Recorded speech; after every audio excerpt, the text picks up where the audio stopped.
Jumpa lagi bersamaku. Tadi pas baru sampai di rumah setelah seharian kerja melakukan kegiatan, ini kan hari Minggu ya. Aku dapat paket cheese yang sudah lama aku tunggu-tunggu.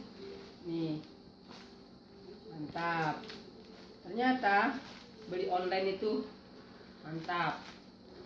Penjualnya tepat waktu. Begitu saya sudah pilih yang aku sukai, mereka segera kirim. Diestimasi 5 hari, ternyata pas sekali waktu aku sampai di rumah di hari Minggu. Aku dapatkan ini kirimannya. Aku minta karpet yang bisa dipakai untuk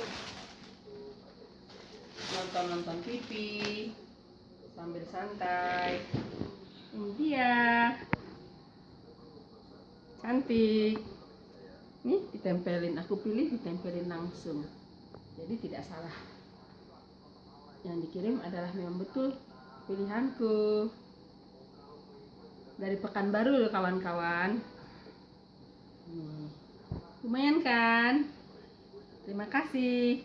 Nantikan tayanganku berikutnya ya. Dah.